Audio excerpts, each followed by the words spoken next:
the metal from the Earth's shadow. Hidden deep within the bones of the Earth lies an element so elusive, so scarce, that an entire ton of rock might yield no more than a few invisible grains of it.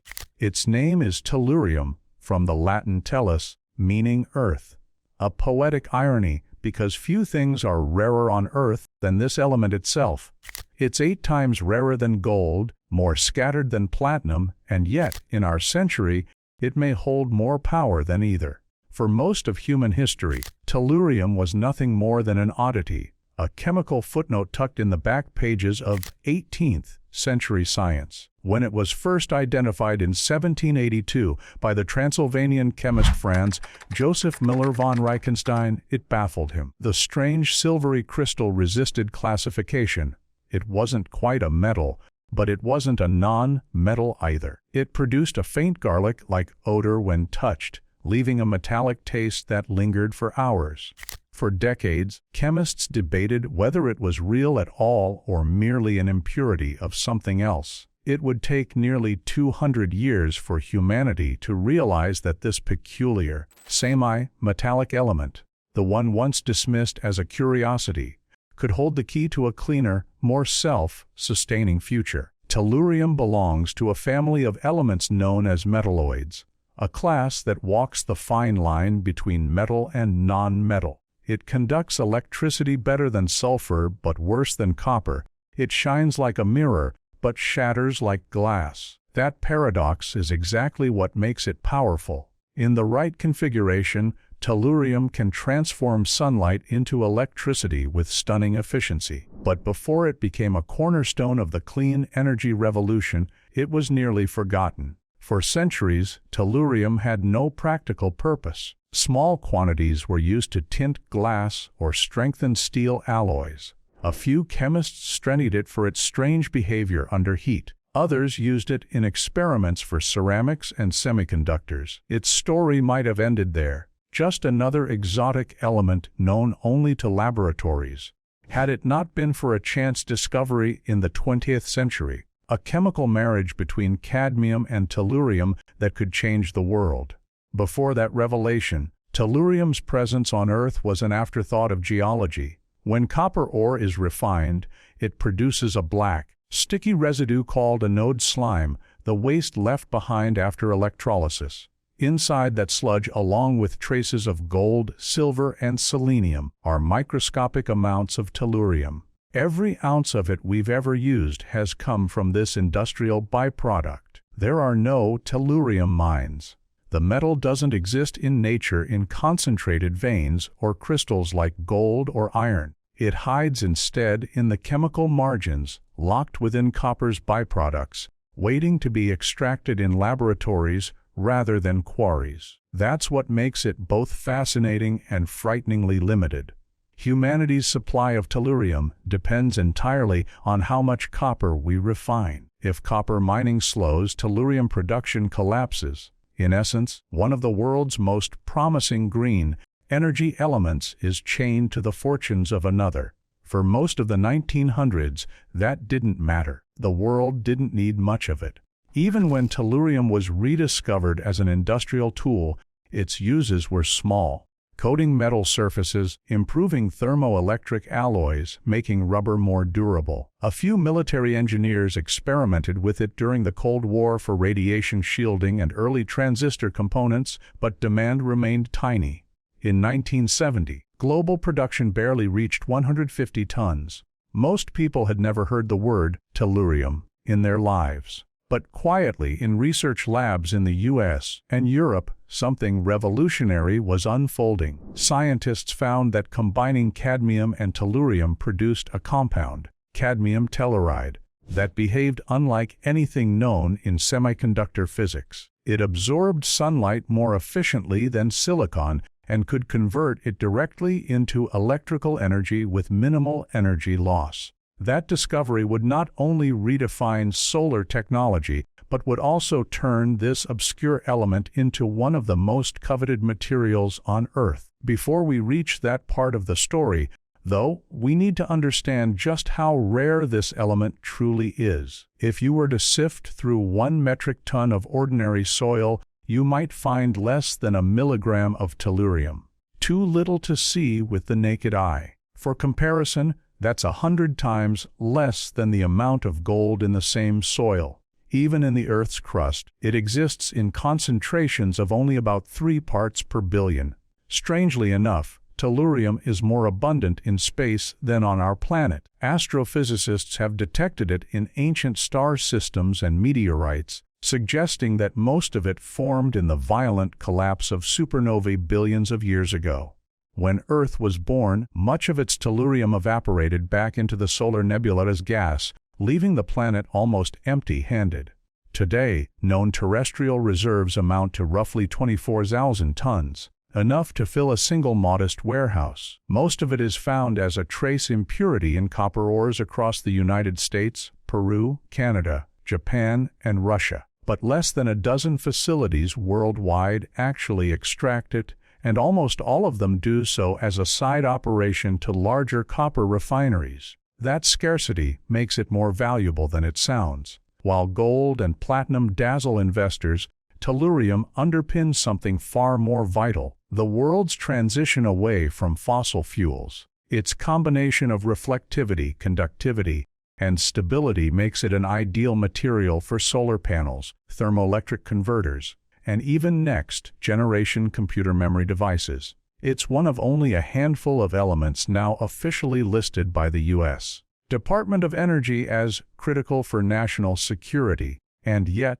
the irony persists. This savior of the green economy exists in quantities so small that a single solar manufacturing plant could consume much of a country's annual output. That fragility in the supply chain has geopolitical consequences. The majority of tellurium currently comes from China, which produces nearly 2/3 of the global total. That dominance is no accident. For decades, China invested heavily in the infrastructure to extract, purify, and export so-called critical minerals, including rare earth elements, lithium, and tellurium. When demand for solar power skyrocketed, China was already positioned as the gatekeeper. For the United States, this dependence on imports posed an uncomfortable truth. The backbone of its renewable future could be controlled by a foreign supply chain. So in 2020, the U.S. government officially added tellurium to its critical minerals list, alongside cobalt, nickel, and rare earths. It wasn't just a resource issue, it was a matter of national security. But tellurium's story is not one of scarcity alone. It's also a tale of reinvention. An element once known for little more than a strange smell has become a cornerstone of sustainability, linking the deepest minds on Earth to the brightest ambitions in the sky. In a way, tellurium mirrors humanity's own evolution. What began as an accidental discovery, a metallic curiosity pulled from the waste of copper refining, has become a symbol of our capacity. Its rarity is a warning. Its usefulness is a promise. It reminds us that sometimes the future hides in the smallest traces. When a handful of chemists first isolated it from electroplating residue centuries ago, they couldn't have known that this same element would one day power millions of homes, shape entire economies, and stand at the center of the clean energy revolution. But as the world races toward renewable energy, tellurium has stepped out of obscurity and into destiny. And in that transformation, it has redefined what precious truly means. For gold and silver may glitter, but tellurium shines back at the sun. From curiosity to catalyst for centuries, tellurium was trapped in obscurity, a scientific afterthought collecting dust in laboratories. Chemists labeled it a metalloid, an awkward in-between, part metal and part non-metal. It didn't fit cleanly into any category, and that made it hard to love. But that same dual nature, metallic in its conductivity, non-metallic in its chemistry, would one day make it indispensable. It was like an orphan element waiting for the world to catch up with its potential. The turning point came when science began chasing the dream of bottling sunlight. In the mid-20th century, researchers all over the world were racing to make solar power practical. Silicon dominated early experiments. It was abundant, familiar, and already used in transistors. But silicon had limits. It was costly to purify, brittle to handle, and performed poorly in extreme heat. Engineers needed something lighter, faster, more efficient, something that could turn sunlight into electricity with minimal waste. That's when the unlikely duo of cadmium and tellurium stepped into the picture. When fused together, they formed a crystalline compound, cadmium telluride acetate, with properties that defied expectation. It was thin, flexible, and incredibly good at absorbing sunlight. Unlike silicon, which required thick wafers and painstaking production, CDT could be deposited as a film barely thicker than a human hair. A sheet of glass coated with CDT could generate power as efficiently as a silicon cell hundreds of times thicker. What made this so revolutionary wasn't just efficiency, it was speed. Silicon panels can take more than a day to manufacture. CT panels could be completed in under 5 hours. The process consumed less energy, produced less waste, and required far fewer raw materials. For the first time, solar power wasn't just clean, it was scalable. But the real secret lay in tellurium itself. As part of CDT, it acted like a gatekeeper between light and electricity. Its unique atomic structure allowed photons, particles of light, to knock electrons free more effectively than silicon could. That meant more electricity from every ray of sunlight. And because of its metalloid nature, tellurium made the material unusually stable under heat. While silicon cells lose power as temperatures rise, CD cells keep working. That single advantage, thermal stability, changed everything. Solar farms could now be built in deserts, where sunlight is strongest, but heat is brutal. In hot regions like the American Southwest, CD panels routinely outperform silicon ones by 10 to 15% in real-world energy output. That difference, multiplied across thousands of acres, translates to entire cities powered more efficiently simply because of one rare element hiding in the Earth's crust. Durability came next. CD panels proved nearly immune to moisture, dust, and ultraviolet degradation, the slow death that plagues most other solar modules. After 20 years in operation, many CD panels still retain over 90% of their original performance. The technology also offered a huge environmental edge. From start to finish, a CDT panel produces roughly 6 times less carbon dioxide than a silicon one. And when it reaches the end of its life, over 90% of its materials can be recycled, glass, cadmium, and tellurium alike. It was as if tellurium had been waiting for the world to demand sustainability before revealing its purpose. By the early 2000s, thin-film CD solar technology had gone from laboratory prototype to industrial reality. American manufacturers like First Solar scaled production to gigawatts, pioneering automated processes that could churn out entire panels faster than a car assembly line.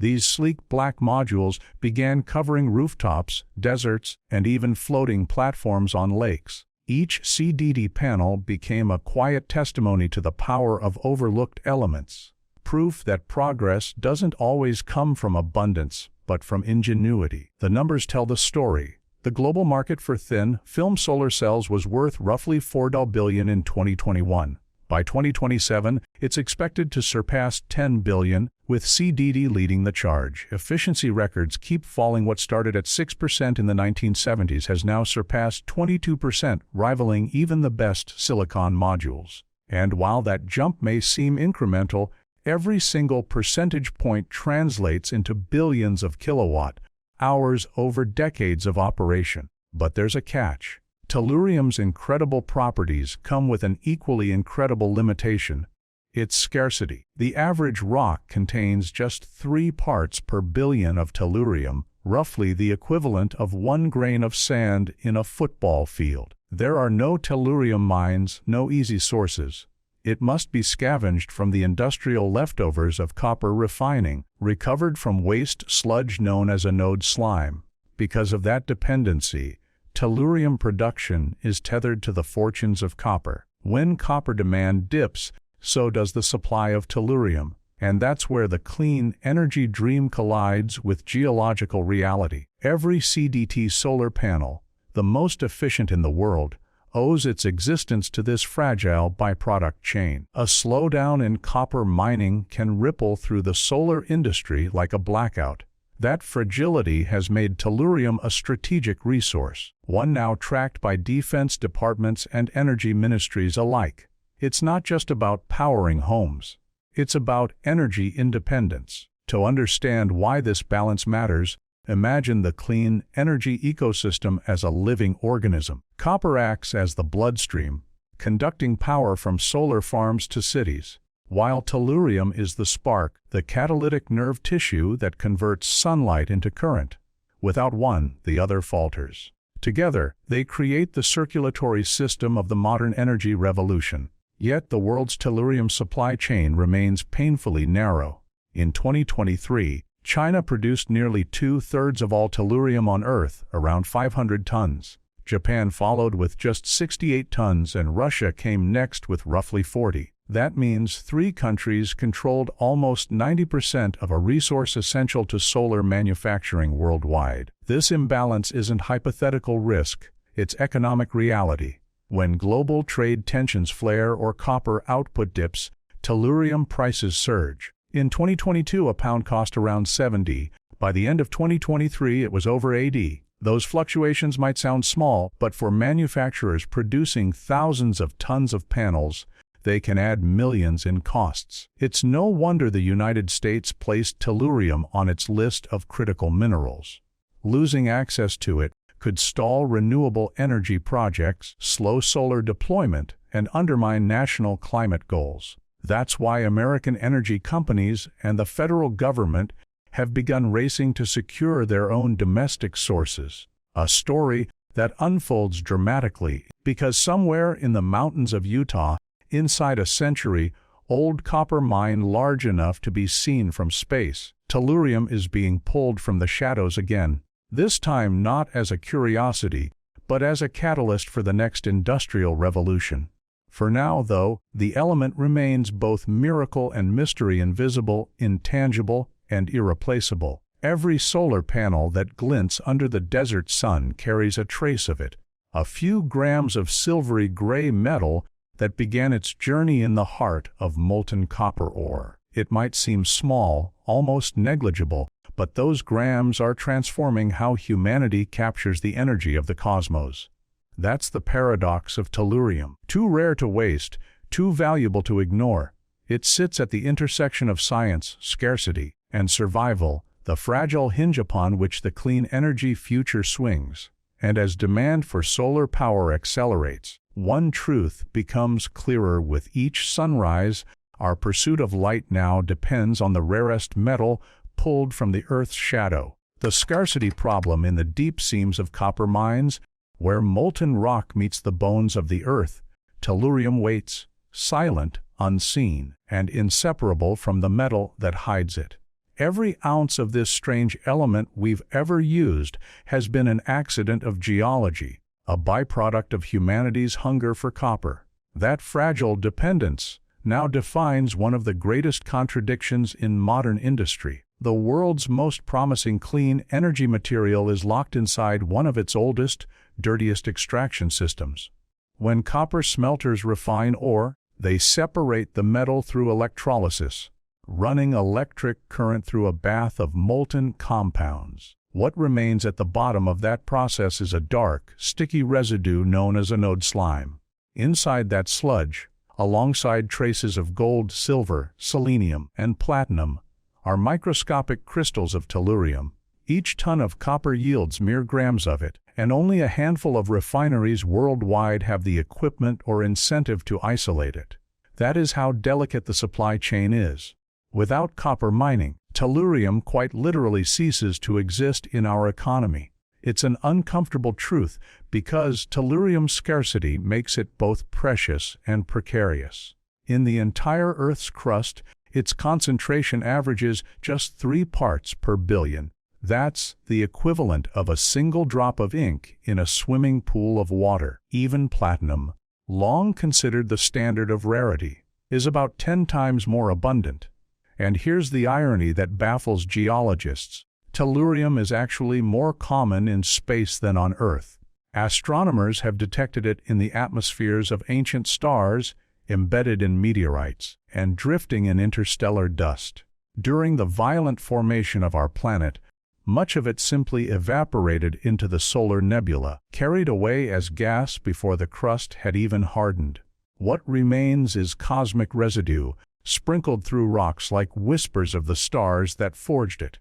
The U.S. Geological Survey estimates that the world's known reserves of tellurium total about 24,000 tons, a number so small it could fit in a single cargo ship. Most of it sits as trace minerals within copper deposits in China, the United States, Peru, Japan, and Russia. But there's no such thing as a tellurium mine.